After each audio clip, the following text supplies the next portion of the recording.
మనలో చాలా మంది నాకు సుఖం లేదు, శాంతి లేదు అని బాధపడుతుంటారు. కానీ అసలు శాంతి ఎక్కడ దొరుకుతుందో మనకు తెలుసా? మనసును గాలికి వదిలేసి ప్రశాంతత కావాలని కోరుకుంటే అది దొరుకుతుందా?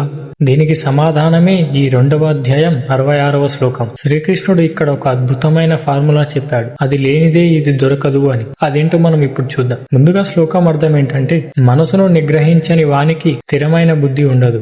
అటువంటి వానికి ఏకాగ్రత ఉండదు. ఏకాగ్రత లేని వానికి శాంతి లభించదు. శాంతి లేని వానికి ఇక సుఖం ఎక్కడిది? శ్రీకృష్ణుడు ఇక్కడ ఒక చైన్ రియాక్షన్ ద్వారా సుఖానికి ఉన్న పునాదిని వివరిస్తున్నాడు. మొదటిది క్రమశిక్షణ లేని మనసు.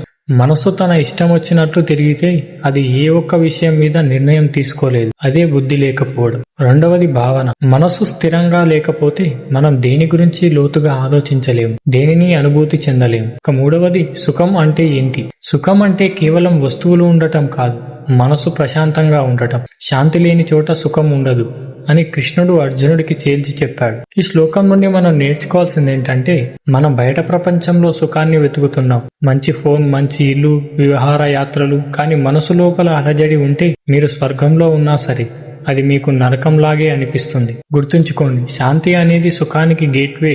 శాంతి లేకుండా మీరు పొందే ఏ ఆనందమైనా అది తాత్కాలికమే. మీ మనసు మీరు అదుపు చేయలేకపోతే మీ జీవితాన్ని ఎవరో ఒకరు లేదా ఏదో ఒక పరిస్థితి నియంత్రిస్తుంది. మీరు నిజంగా సుఖంగా ఉండాలనుకుంటే ముందు మీ మనసును ఒక క్రమశిక్షణలోకి తీసుకురండి. ధ్యానం లేదా మీ పని మీద ఏకాగ్రత ద్వారా ఆ శాంతిని సంపాదించండి. శాంతి లేని వాడు కోటీశ్వరుడైనా సరే అతను పేదవాడితో సమానం.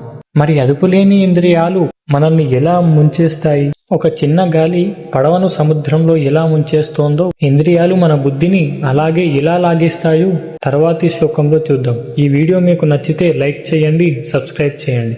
జై శ్రీకృష్ణ.